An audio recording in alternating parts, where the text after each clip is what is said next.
அனைவருக்குமே வணக்கம். அது சரியா ஆகஸ்ட் 26, 2022 அதிகாலை 3 மணி வாக்கில் பாம்பேயில் இருக்கிற கண்ட்ரோல் ரூமுக்கு ஒரு மர்மமான ஒரு ஃபோன் கால் ஒன்று வந்திருக்கு. அந்த ஃபோன் காலில் பேசின ஒரு நபர் என்ன சொல்கிறாருன்னா, நான் நைகான் அப்படின்ற ரயில்வே ஸ்டேஷனுக்கு பக்கத்தில் இருந்து பேசுகிறேன். நான் 2:45 வாக்கில் ட்ரெயினை விட்டு இறங்கி ரயில்வே ஸ்டேஷனில் இருந்து வெளியில் வந்தேன். அந்த சமயத்தில் பக்கத்தில் இருக்கிற ஒரு ரோடு வழியாக வரும்போது யூரின் போகலாம் அப்படின்னு சொல்லிட்டு ஒரு இடத்துல ஒதுங்கினேன். அந்த சமயத்தில் ஒரு புதர் நிறைந்த இடத்துல ஒரு சூட்கேஸ் ஒன்று பார்த்தேன். அந்த சூட்கேஸில் இருந்து ஒருத்தருடைய கை தெரிகிற மாதிரி எனக்கு தெரிஞ்சிச்சு. அதே சமயம் அந்த சூட்கேஸ் முழுக்க ஒரே ரத்தமாக இருந்துச்சு. அதனால தான் நான் கால் பண்ணேன் அப்படின்ற ஒரு தகவலை கொடுத்துருந்துருக்காரு. மேற்கொண்டு கண்ட்ரோல் ரூமில் இருந்து பேசின அதிகாரிகள் அவர்கிட்ட இருந்து அட்ரஸை வாங்கி கொண்டு உடனடியாக லோக்கல் போலீஸ் அதிகாரிகளுக்கு தகவலை கொடுத்துருந்துருக்காங்க. கொஞ்ச நேரத்திலேயே நைகான் போலீஸ் அதிகாரிகளும் சம்பவ இடத்துக்கு வந்து அந்த சூட்கேஸை மீட்டெடுத்து பிரித்து பார்க்கும்போது ஒரு 15 வயது கிட்ட இருக்கிற ஒரு சிறுமியோடைய சடலம் உடம்புல எந்தவித துணியுமே இல்லாமல் ஒரு போர்வையால் சுத்தப்பட்ட நிலையில் ரத்த கரைகளோட அந்த பெட்டியில் இருந்து மீட்டெடுக்கிறாங்க. அதே சமயம் அந்த சூட்கேஸில் ஒரு ஸ்கூல் யூனிஃபார்மும் இருந்திருக்கு. இதனால் நைகான் போலீஸ் அதிகாரிகள் மகாராஷ்டிரா மாநிலம் முழுக்க இருக்கிற போலீஸ் ஸ்டேஷனுக்கு இப்படி ஒரு தகவலை தெரிவித்து உங்களுடைய போலீஸ் ஸ்டேஷனில் ஏதாவது ஸ்கூல்கள் காணாமல் போயிருக்காங்களா அப்படின்ற டீட்டெயில்ஸ்லாம் கேட்குறாங்க. அப்படி கேட்டபோது தான் மும்பையில் இருக்கிற அந்தேரி அப்படின்ற போலீஸ் ஸ்டேஷனில் முதல் நாள், அதாவது ஆகஸ்ட் 25, 2022 இரவு 9 மணி வாக்கில் மித்தாலி ரத்தோட் அப்படின்ற 22 வயது நேர்ந்த ஒரு பெண்மணி தன்னுடைய 15 வயது தங்கை ஸ்கூல் போயிட்டு ரிட்டர்ன் வரேன்னு சொன்னா, ஆனால் வரவே இல்லை அப்படின்னு சொல்லிட்டு ஒரு மிஸ்ஸிங் கம்ப்ளைண்ட்டை ஃபைல் பண்ணியிருக்காங்க அப்படின்ற ஒரு விஷயம் தெரிய வர ஆரம்பிக்குது. உடனடியாக அந்தேரி போலீஸ் அதிகாரிகள் மித்தாலிக்கு கால் பண்ணி உங்கள் தங்கச்சியோடைய ஃபோட்டோவை எடுத்துக்கிட்டு போலீஸ் ஸ்டேஷனுக்கு வாங்க அப்படின்ற ஒரு தகவலை கொடுத்துருந்துருக்காங்க. அதன் பிறகு நைகான் அப்படின்ற போலீஸ் ஸ்டேஷனுக்கு அழைச்சிட்டு போயிட்டு அங்கே அந்த சிறுமியோடைய சடலத்தையும் அடையாளம் காண சொல்லும்போது அந்த சிறுமியோடைய சடலம் ரொம்பவே உப்புன நிலையில் இருந்திருக்கு. மித்தாலியை சூட்கேஸில் இருந்து கிடைச்ச பெண்ணுடைய சடலத்தை அடையாளம் காண சொல்லும்போது ரொம்பவே அதிர்ந்து போயிருந்திருக்காங்க. மேற்கொண்டு சூட்கேஸில் இறந்து கிடந்தது தன்னுடைய தங்கை தான் அப்படின்ற ஒரு அடையாளத்தையும் சொல்லி இருந்திருக்காங்க. அன்னைக்கு மித்தாலியோடைய தங்கைக்கு என்ன தான் நடந்துச்சு, மித்தாலியோடைய தங்கை ஸ்கூல் போகிறதா சொல்லிட்டு அப்படி எங்கே தான் போனாங்க, என்ன தான் ஆனாங்க, 2022 மகாராஷ்டிரா முழுக்க ரொம்பவே பரபரப்பை ஏற்படுத்திய ஒரு மர்மமான ஒரு திகிலான சம்பவத்தை தான் இன்னைக்கான வீடியோவில் பார்க்க போகிறோம். வீடியோவை எந்த இடத்துலையுமே ஸ்கிப் பண்ணாமல் தொடர்ந்து பார்த்துக்கிட்டே வாங்க. நான் உங்கள் Babu Shankar and welcome to Babu Shankar story.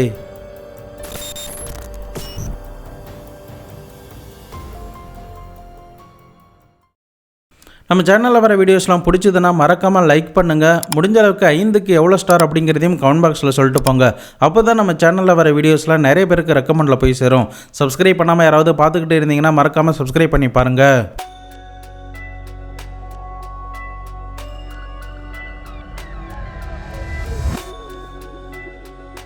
இறந்து போன சிறுமிக்கு 18 வயது கூட நிரம்பல அப்படிங்கிறதுனால இந்த வீடியோவுடைய புரிதலுக்காக அந்த சிறுமியோடைய பெயரை நம்ம மலர் அப்படின்னு வச்சுக்கலாம். மலர் இறந்த சமயத்தில் அவங்களுக்கு 15 வயது தான். மும்பையில் இருக்கிற அந்தேரியில் பாவனா ரத்தோட் அப்படின்ற பெண்மணிக்கு பிறந்த மகள் தான் இந்த மலர். இந்த மலருடைய அக்கா தான் மித்தாலி ரத்தோட். மித்தாலி இப்போ தான் படிப்பை முடிச்சுட்டு ஒரு ப்ரைவேட் கம்பெனியில் ட்ரைனிங்கில் இருக்காங்க. மேற்கொண்டு இந்த மலர் அந்த சமயத்தில் தான் 10ஆம் வகுப்பும் படிச்சுக்கிட்டு இருந்திருக்காங்க. மலர் பார்க்க தான் சின்ன பொண்ணு மாதிரி தெரிந்தாலும் மனதளவில் ரொம்பவே பெரிய பொண்ணு மாதிரி தான் இருந்திருக்காங்க. போலீஸ் அதிகாரிகள் மலருடைய சடலத்தை மீட்டெடுத்த ஆகஸ்ட் 26ஆம் தேதி தான் மலர் படிக்கிற பள்ளிக்கூடத்தில் ட்ரிப்பு ஒன்று அரேஞ்ச் பண்ணியிருந்திருக்காங்க. அந்த ட்ரிப்புக்கு போகணும் அப்படிங்கிறதுக்காக ரொம்பவே ஆர்வமாக அந்த வாரம் முழுக்க தனக்கு உண்டான உடைமைகள் தன்னுடைய அம்மா கிட்டேயும் அக்கா கிட்டேயும் அதை பற்றி டிஸ்கஸ் பண்ணுறது அப்படின்னு சொல்லிட்டு ரொம்பவே சந்தோஷமாக இருந்திருக்கா. அதன் பிறகு அவங்க ட்ரிப்பு போகிறதுக்கு முதல் நாள் சரியாக ஆகஸ்ட் 25, 2022 வாக்கில் எனக்கு பள்ளிக்கூடத்தில் ஒரு ஸ்பெஷல் கிளாஸ் இருக்குது, நான் போயிட்டு வந்துடுறேன் அப்படின்னு சொல்லிட்டு காலை நேரத்தில் கிளம்பி போயிருந்திருக்காங்க. அப்படி கிளம்பி போகிறதுக்கு முன்னாடியே தன்னுடைய அம்மா கிட்ட நான் பள்ளிக்கூடம் முடிந்ததுமே எனக்கு ஒரு வாட்ச் வாங்கணும், அதனால் வாட்சி கடைக்கு போயிட்டு வருவேன் அப்படின்னு சொல்லியிருந்திருக்காங்க. இதனால் ஈவினிங் எப்படியும் தன்னுடைய மகள் வந்துடுவா அப்படின்னு சொல்லிட்டு அந்த குடும்பத்தார்கள் காத்துக்கிட்டு இருந்த சமயத்தில் தான் அந்த பெண் வராமலே இருந்திருக்கா. இதன் பிறகு தான் மலருடைய அம்மா பள்ளிக்கூடத்தில் வந்து விசாரிச்சிருந்திருக்காங்க. 11:30க்கெலாம் ஸ்பெஷல் கிளாஸ் முடிஞ்சிடுச்சு அப்படின்னு சொல்லியிருந்திருக்காங்க. மேற்கொண்டு மலருடைய தோழிகள் நண்பர்களுடைய வீடு அப்படின்னு சொல்லிட்டு பல்வேறு இடங்களில் தேடி பார்த்துருந்துருக்காங்க. அதே சமயம் மலர் போகிறதா சொன்ன அந்த வாட்சி கடைக்கும் போய் தேடி பார்த்துருக்காங்க. ஆனால் எங்கேயுமே மலர் வரலன்னு தான் சொல்லியிருந்திருக்காங்க. இதனால் பதறிப்போன மலருடைய அம்மாவும் அக்காவும் பல்வேறு இடங்களில் தேடி பார்க்குறாங்க. ஆனால் எங்கேயுமே கிடைக்காததுனால இரவு 9 மணி வாக்கில் அந்தேரி போலீஸ் ஸ்டேஷனில் போயிட்டு தன்னுடைய தங்கையை காணோம் அப்படின்னு சொல்லிட்டு மித்தாலி ஒரு கம்ப்ளைண்ட்டை கொடுத்துருந்துருக்காங்க.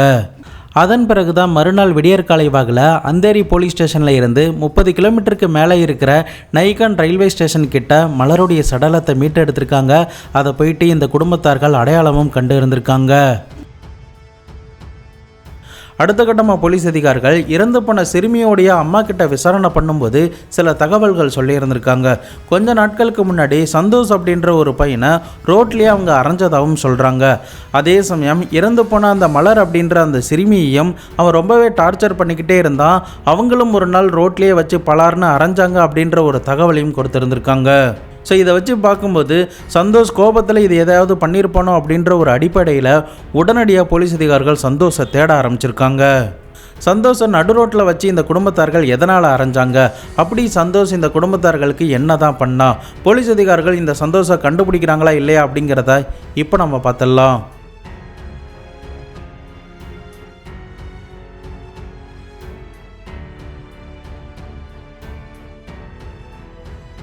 சந்தோஷ் மேலே சந்தேகப்பட்ட போலீஸ் அதிகாரிகள் உடனடியாக சந்தோஷோடைய வீட்டை வந்து பார்க்கும்போது வீடு பூட்டினபடி இருந்திருக்கு.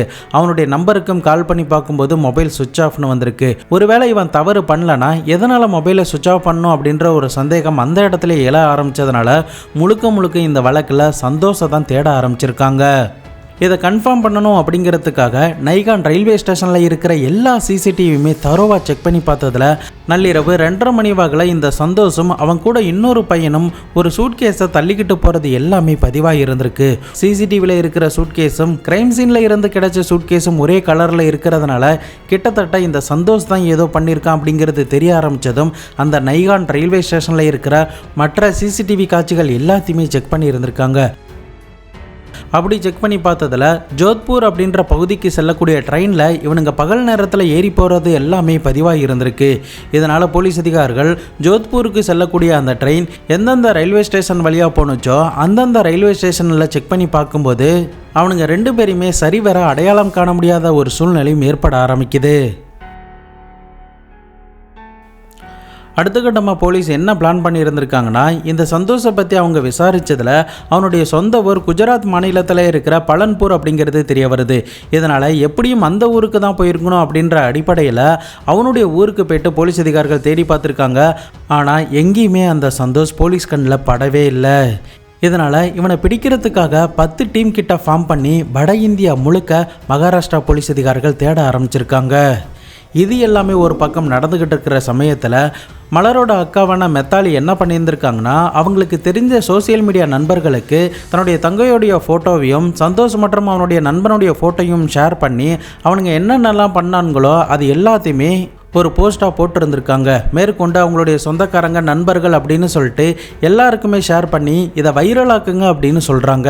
அதன் அடிப்படையில் எல்லாருமே அதை ஷேர் பண்ணியிருந்திருக்காங்க. மேற்கொண்டு பெரிய பெரிய ஃபாலோவர்ஸ்லாம் இருக்கக்கூடிய பக்கங்களுக்கு போய்ட்டு இதை ஷேர் பண்ண சொல்லி ஒரு ரெக்வஸ்ட்டாக கேட்டிருந்திருக்காங்க. இப்படி பண்ணுறதன் மூலயமா பொதுமக்களில் ஒரு சில பேர் இவனை பார்க்குறதுக்கு சான்ஸ் இருக்குது, அதனால் போலீஸுக்கும் தகவல் கிடைக்கலாம் அப்படின்ற அடிப்படையில் தான் மெத்தாலி இந்த ஐடியாவை கையில் எடுத்திருந்திருக்காங்க.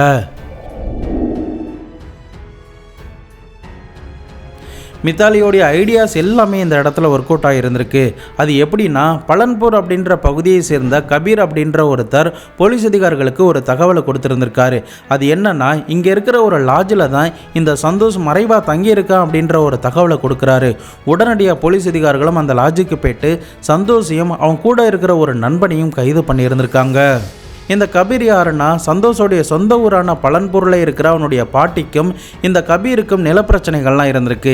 இந்த தகராறில் கபீருக்கு அந்த குடும்பத்து மேலே பயங்கர கோபம் இருந்திருக்கு. இதனால் சந்தோஷையும் நல்லாவே தெரியும் அப்படிங்கிறதுனால சந்தோஷ லாட்ஜில் பார்த்ததுமே போலீஸ் அதிகாரிகளுக்கும் தகவலை கொடுத்துருந்துருக்காரு. போலீஸ் அதிகாரிகள் சந்தோஷை கைது பண்ணதுக்கு பிறகு என்னென்ன தெரிய வந்துச்சு அப்படிங்கிறத இப்போ நம்ம பார்த்துடலாம்.